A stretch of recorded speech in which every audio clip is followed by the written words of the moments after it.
नमस्कार दोस्तों, आज हम अपने लेकर आए हैं प्रतिस्थापन विधि। इस विधि में आप x और y के बहुत ही अच्छे से मान प्राप्त करने वाले हैं। तो देखिए, जब भी आपको दो समीकरण दी जाए और कहा जाए प्रतिस्थापन विधि से x और y के मान ज्ञात कीजिए, तो हमें कुछ भी नहीं करना है, सिर्फ पहली समीकरण से x का मान निकालना है। तो लिखेंगे समीकरण एक से तो समीकरण एक को यहाँ पर लिख लेंगे। पहले हम x माइनस वाई बराबर 18। तो x का जब मान निकालेंगे तो 18, ये माइनस का उधर जाएगा, प्लस का y। समीकरण प्राप्त 3।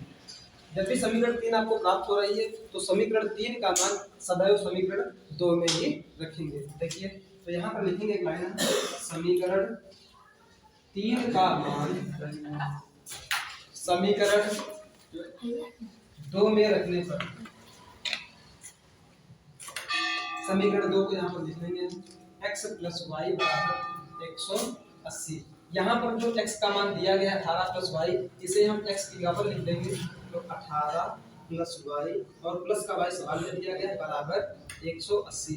तो वाई वाई मिलके हो गए हमारे 2y बराबर 180। ये 18 उधर जाएंगे, माइनस के होंगे, तो 2y बराबर 180 से 18 चलेंगे, बचेंगे हमारे 162।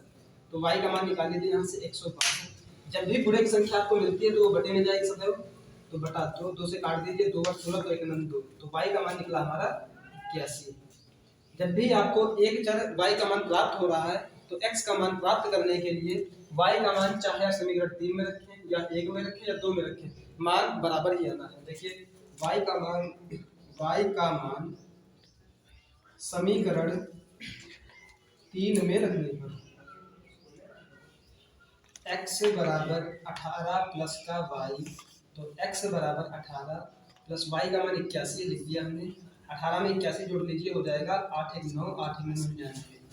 अगर आपको अपना उत्तर चेक करना है तो यही मान आप समीकरण 2 या 3 में रख लीजिए। तो हम समीकरण 1 में रखते हैं। समीकरण 1 दी गई है x माइनस वाई बराबर 18। तो x माइनस y का मान 81 लिख दिया बराबर 18। ये माइनस के 81 उधर जाएंगे, प्लस के होंगे, तो 18 प्लस 81 x बराबर 99। यहाँ पर देखिए, में प्राप्त हो रहा है x का मान 99, x का मान 99, यानी दोनों मान बराबर है। तो हमें ज्ञात हो चुका है, जो हमारे उत्तर निकले बिल्कुल सही है। ठीक है, तो ऐसे ही और वीडियो के लिए सब्सक्राइब कीजिए हमारे चैनल फैसला वाले सर जी को।